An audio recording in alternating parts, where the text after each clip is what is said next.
আজি আপোনালোক জানে যে ভাৰতীয় জনতা পাৰ্টিৰ প্ৰত্যেকটো মাহতে আমাৰ যি বিজেপি বাৰ্তা এই কিতাপখন উন্মোচন কৰা হয় প্ৰত্যেকটো মাহত। আৰু এই বিজেপি বাৰ্তাখন আমাৰ ভাৰতীয় জনতা পাৰ্টিৰ কাৰণে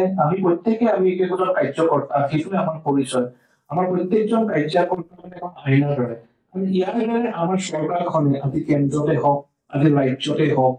বা আজি আমাৰ দলৰ যোনবোৰ কাৰ্যসূচী আছে, আমাৰ যুৱ মৰ্চাই হওক, মূল সমিতিৰে হওক বা বেলেগ বেলেগ মৰ্চাৰ হওক, সেইবোৰ একেবাৰে তৃণমূল পৰ্যায়লৈ যায়। সেইকাৰণে আজি ভাৰতীয় জনতা পাৰ্টি বিশ্বৰ শক্তিশালী সৰ্ববৃহৎ এটা ৰাজনৈতিক দল হ'ব পাৰিছে। আৰু এই বিজেপি বাৰ্তাৰ দ্বাৰা আমি প্ৰত্যেকজন কাৰ্যকৰ্তাই বা আমাৰ ভাৰতীয় জনতা পাৰ্টিৰ শুভাকাংক্ষীয়ে প্ৰত্যেকটো কথাৰে প্ৰত্যেকটো উপলব্ধিয়ে এটা প্ৰগতিৰ নতুন বাট মুকলি কৰে। এইকাৰণে আজি আমাৰ কাৰ্যকৰ্তাৰ ওপৰত আধাৰিত পাৰ্টি, অন্য পাৰ্টিৰ দৰে আমি এটা কেটাগৰিজ পাৰ্টি।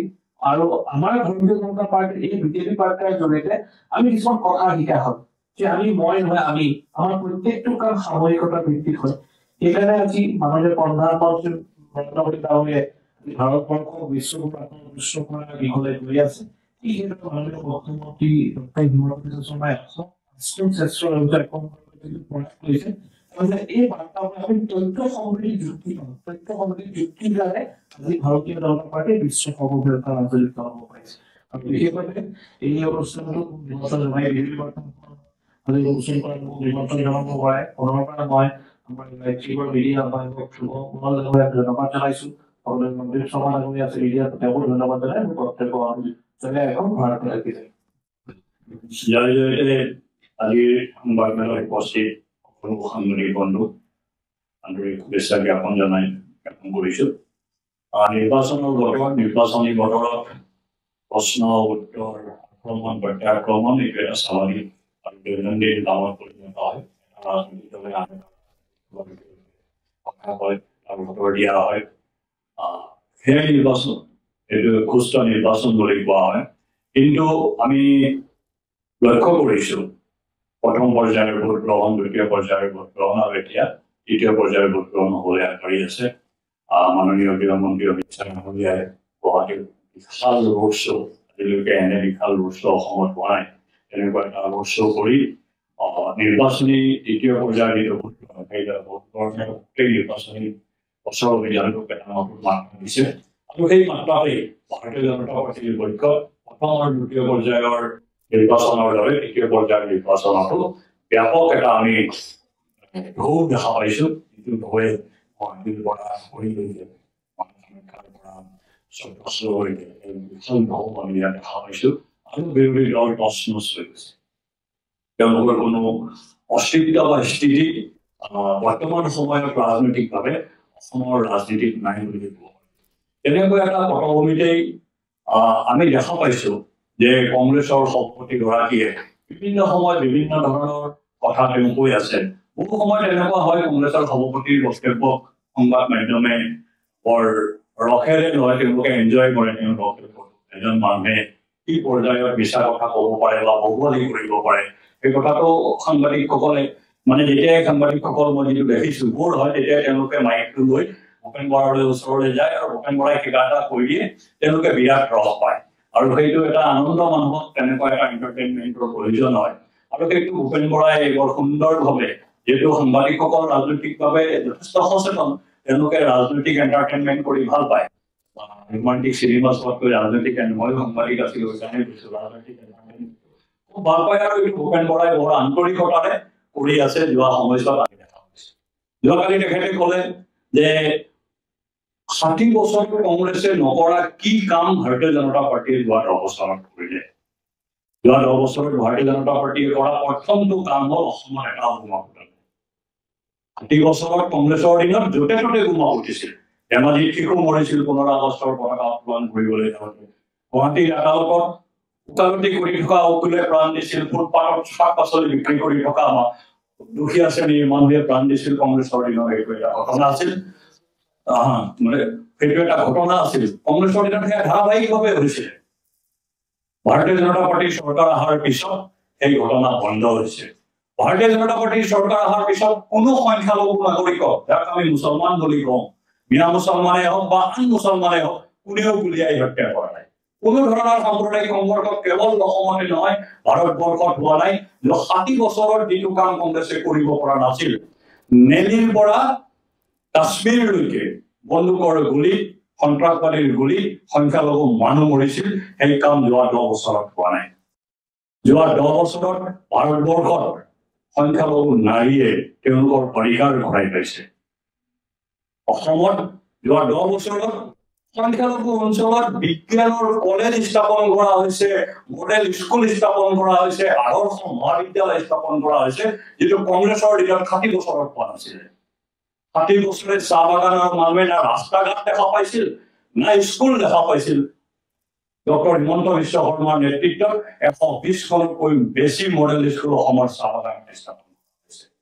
মই মেডিকেল কলেজৰ আসনৰ সংখ্যা নকওঁ আপোনালোকে সবেই জানে 1500তকৈ বেছি ল'ৰা ছোৱালী এতিয়া MBBS এডমিশ্যন ল'ব পাৰে প্ৰতি বছৰে অসমৰ প্ৰতিখন জিলা সদৰত মেডিকেল কলেজ ইতিমধ্যে অধিকাংশতকৈ 70%তকৈ বেছি জিলা সদৰত মেডিকেল কলেজ স্থাপনৰ কাম সম্পূৰ্ণ হৈছে আৰু অহা 2-3 বছৰত যিখিনি ৰৈ গৈছে সেয়াও সম্পূৰ্ণ হ'ব কংগ্ৰেছৰ 60 বছৰত গুৱাহাটীত ফ্লাইঅভাৰ বনাবৰ কাৰণে 11 বছৰ 12 বছৰ 13 বছৰ সময় লাগিছিল ভাৰতীয় জনতা পাৰ্টি 10 বছৰত আমি 18 মাহত ফ্লাইঅভাৰ সম্পূৰ্ণ হোৱা দেখা পাইছো 2 বছৰত ব্ৰহ্মপুত্ৰৰ ওপৰত দলং সম্পূৰ্ণ হোৱা আমি দেখা পাইছো কংগ্ৰেছৰ 60 বছৰত অসমত 50,000তকৈ অধিক কাঠৰ দলং আছিল ভাৰতীয় জনতা পাৰ্টিৰ শাসনকালত অসমৰ গাঁও ভূঁইৰ পৰা কাঠৰ দলং নাইকিয়া হৈ গ'ল সকলো পকীৰ দলং হৈ গ'ল কংগ্ৰেছৰ শাসনকালত এখন জিলা সদৰৰ পৰা আন এখন জিলা সদৰত যাবৰ কাৰণে কোনো ধৰণৰ ৰাস্তা ঘাটৰ ব্যৱস্থা নাছিল অসম মালাৰ জৰিয়তে ভাৰতীয় জনতা পাৰ্টিৰ চৰকাৰে এখন জিলা সদৰৰ পৰা আন এখন জিলা সদৰলৈ যাব পৰাকে সুচল পথৰ ব্যৱস্থা কৰিছে গতিকে কংগ্ৰেছৰ শাসনকালত কি হৈছিল আৰু ভাৰতীয় জনতা পাৰ্টিৰ 10 বছৰীয়া চৰকাৰে কি কাম কৰিছে এয়া যদি আমি তুলনা কৰিবলৈ যাওঁ হয়তো আমি কৈ শেষ কৰিব নোৱাৰিম তথাপিও আমাৰ ভূপেন বৰা লাগিব কিয়নো আমাৰ ৰাজনৈতিক এণ্টাৰটেইনমেণ্টটো লাগিব গতিকে সেই ৰাজনৈতিক এণ্টাৰটেইনমেণ্টৰ কাৰণে ভূপেন বৰা ভালকৈ থাকক তেওঁ সুস্বাস্থ্য কামনা কৰিছো তেখেতে আমাক ৰাজনৈতিক ব্যংগ ৰাজনৈতিক হাস্যৰসৰ যোগান ধৰি থাকক ৰাইজে ইতিমধ্যে সিদ্ধান্ত লৈছে 10টা লোকসভা সমষ্টিত 10টাতেই ভাৰতীয় জনতা পাৰ্টিৰ পক্ষত বিপুল ভোটদান হৈছে আৰু আন 4টা বাকী আছে সেই 4টাতো ভাৰতীয় জনতা পাৰ্টি আৰু মিত্ৰ দলৰ পাৰ্টিৰ পক্ষত ভোটদান হ'ব ইতিমধ্যে সেয়া জনগণৰ সিদ্ধান্ত এতিয়া আজিৰ দিনটোত অসমত কংগ্ৰেছৰ এগৰাকী জ্যেষ্ঠ নেত্ৰী প্ৰিয়ংকা গান্ধী আছে অলপ আগতে তেখেতে ধুবুৰীত এটা বক্তব্য দিছে যে ধুবুৰীখন মিনি ভাৰত তেখেতে এটা কথা ক'বলৈ পাহৰি গ'ল সেই মিনি ভাৰতত লখিমপুৰ বুলি এটা ৰাজহ চক্ৰ আছে গোৱালপাৰা জিলাত কংগ্ৰেছৰ 15 বছৰীয়া শাসনকালত এই ৰাজহ চক্ৰৰ 10খন গাৰো গাঁও নিশাৰ ভিতৰতে খালী কৰি দিয়া হৈছে এই গাৰো মানুহখিনি কংগ্ৰেছ চৰকাৰে সুৰক্ষা দিব পৰা নাছিল সেই জনজাতি লোকসকলে নিজৰ মাতৃভূমি নিজৰ ভেটি নিজৰ ঘৰ এৰি পলায়ন কৰিব লগা হৈছিল কংগ্ৰেছৰ শাসনকালৰ এটা মই লেটেষ্ট যিটো নমুনা বা উদাহৰণ সেইটো মই আপোনালোকক দিলো আজিৰ তাৰিখত ধুবুৰী লোকসভা সমষ্টিত প্ৰত্যেকজন খিলঞ্জীয়া মানুহ সুৰক্ষিত দেশী মুছলমান তাত সুৰক্ষিত তেওঁলোকে নিজৰ সুৰক্ষা নিজৰ ভাষা সংস্কৃতিক জীয়াই ৰাখি আগবাঢ়ি গৈ আছে কংগ্ৰেছ দলে ইনহেৰিটেন্স টেক্সৰ জৰিয়তে আমাৰ জনজাতীয় ভাইসকলৰ যি অধিকাৰ সেই অধিকাৰ হৰণ কৰি কোনোবা বিশেষ সম্প্ৰদায়ৰ মানুহক দিবলৈ তেওঁলোকে এটা ওপৰা লগাইছে সেইকাৰণে হয়তো প্ৰিয়ংকা গান্ধী সেই এচুৰেঞ্চ দিবৰ কাৰণে ধুবুৰী লৈ আহিছে তেওঁলোক কোকৰাঝাৰলৈ যোৱা নাই তেওঁ ওদালগুৰিত গৈ কেম্পেইন কৰা আমি দেখা নাই ধেমাজিত গৈ কেম্পেইন কৰা আমি দেখা নাই তেওঁ ধুবুৰীলৈ কিয় আহিছে ইনহেৰিটেন্স টেক্স তেওঁলোকে লগাব তেওঁলোকে উত্তৰাধিকাৰৰ সেই টেক্স লগাই তলুৱা খিলঞ্জীয়া মানুহৰ সম্পত্তি কাঢ়ি এটা বিশেষ সম্প্ৰদায়ৰ মানুহক তেওঁলোকে দিয়াৰ কাৰণে যুঁজা চলাইছে আৰু সেই যুঁজাৰ কথা ক'বৰ কাৰণে তেওঁ নিশ্চয় আহিছে কংগ্ৰেছৰ শাসনকালত আমি দেখা পাইছিলো অসমত অসমীয়া মানুহৰ যিটো প্ৰভুত্ব সেই প্ৰভুত্বক নাইকিয়া কৰি দিয়া হৈছিলে অসমৰ জাতীয় সংগঠনসমূহৰ এটা প্ৰধান দাবী আছিলে 22খন জিলাত আমি প্ৰভুত্ব হেৰুৱাইছো অসমীয়া মানুহৰ প্ৰভুত্বক কংগ্ৰেছে নাইকিয়া কৰিছিল অসমৰ ভূমিৰ পৰা সেই প্ৰভুত্বক ঘূৰাই আনিবৰ কাৰণে ভাৰতীয় জনতা পাৰ্টিয়ে নিৰ্বাচন আয়োগে যি ডিলিমিটেশ্যন প্ৰক্ৰিয়া আৰম্ভ কৰিছিল তাক সহযোগী হিচাপে থাকি তাক সম্পূৰ্ণ কৰাত সকলো প্ৰকাৰে সহায় সহযোগ কৰিছিল আৰু 103খনতকৈ বেছি বিধানসভাৰ আসন এতিয়া ভাৰতীয়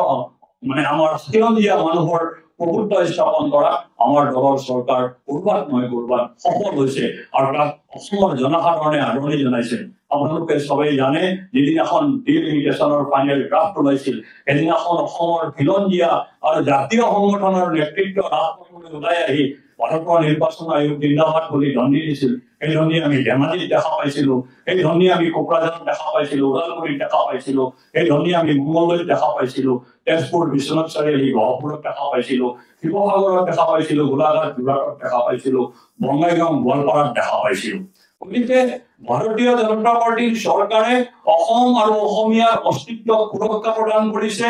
অসমখনক সন্ত্ৰাসমুক্ত কৰি ৰাখিছে আইন শৃংখলা নিয়ন্ত্ৰণত ৰাখিছে আমাৰ চুবুৰীয়া ৰাজ্যসমূহৰ সৈতে যি আমাৰ সীমা বিবাদ আছিল সেই সীমা বিবাদৰ নিষ্পত্তি কৰিছে যি দুই এটা সৰু সুৰা ঘটনা ঘটিছিল তাক নাইকিয়া কৰিছে অসমক সুস্থিৰ বাতাবৰণ এটা সুস্থিৰ পৰিৱেশ দিছে যাৰ ফলত অসমলৈ ইনভেষ্টমেণ্ট আহিবলৈ আৰম্ভ কৰিছে টুৰিষ্টৰ সংখ্যা বাঢ়িছে অসমক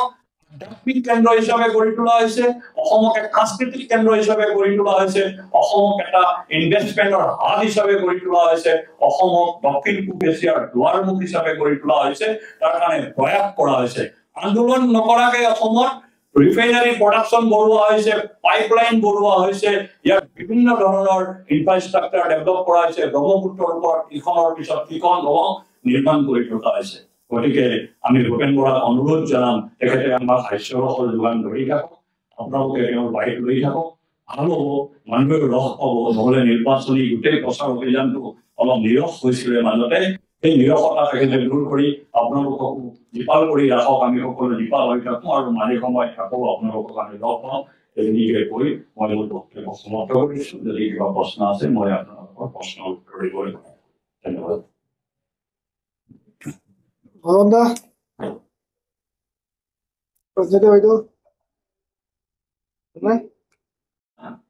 আইন শৃংখলা জনিত ঘটনা আপুনি আন্দোলনৰ কথা কৈছে যিদিনাখন গুৱাহাটীত গুলীয়াগুলীৰ ঘটনাটো সংঘটিত হৈছিলে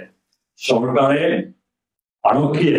আইন শৃংখলা নিয়ন্ত্ৰণ কৰিবৰ কাৰণে গুলী চলাইছিলে এইটো এটা আইন শৃংখলা জনিত ঘটনা আছিল কোনো সন্ত্ৰাসবাদীয়ে গুলীয়াই হত্যা কৰা নাছিল মই কৈছিলো সন্ত্ৰাসবাদীৰ হাতত সংখ্যালঘু নিহত হোৱা নাই ব্যক্তিগত সংঘৰ্ষ হোৱা নাই আমি হয়তো পাহৰা নাই কোনেও যে এই উপদ্ৰৱীক নিয়ন্ত্ৰণ কৰিবৰ কাৰণে চৰকাৰে গুলীচালনা কৰিছিল তেওঁলোকে অসম আন্দোলনৰ জৰিয়তে অসম চুক্তিৰ জৰিয়তে অসমে লাভ কৰা 855 জন শ্বহীদৰ বিনিময়ত আমি লাভ কৰা কলাক্ষেত্ৰৰ ধ্বংস কৰিছিল কলাক্ষেত্ৰৰ ভিতৰত সোমাই তেওঁলোকে অটপালি কৰিছিল কলাক্ষেত্ৰত অসমীয়া অস্তিত্ব তেওঁলোকে ভৰিৰে মোহাৰিবলৈ চেষ্টা কৰিছিল সেই উপদ্ৰৱীসকলে আৰু তেওঁলোকক নিয়ন্ত্ৰণ কৰিবৰ কাৰণে আৰক্ষীয়ে গুলীচালনা কৰিছিল গুলীচালনা নকৰা হলে হয়তো কলাক্ষেত্ৰত তেওঁলোকে জ্বলাই দিলেহেঁতেন জনতা ভৱনত তেওঁলোকে প্ৰৱেশ কৰিলেহেঁতেন গুৱাহাটীৰ অন্যান্য চৰকাৰী কাৰ্যালয় ধ্বংস কৰিলেহেঁতেন GS ৰোডৰ কি অৱস্থা কৰা হৈছিল শংকৰদেৱ পথত আমি সকলো ভুক্তভোগী আপোনালোকে নিজে নিজৰ নিজৰ কেমেৰাৰে সেই দৃশ্য বন্দী কৰি সংবাদ মাধ্যমৰ জৰিয়তে পৰিৱেশন কৰিছিল গতিকে যি লোকসকলক আৰক্ষীয়ে যি উপদ্ৰৱীক নিয়ন্ত্ৰণ কৰিবৰ কাৰণে গুলীচালনা কৰিছিল সেই এটা আইন শৃংখলা জনিত ঘটনা আছিল সেই কোনো সংঘৰ্ষ নাছিলে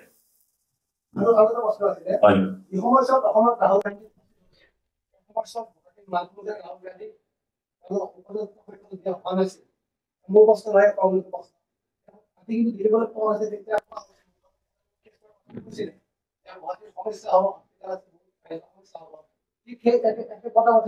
প্ৰধানমন্ত্ৰী আহিলে অমিত শ্বাহ তেতিয়া সমস্যা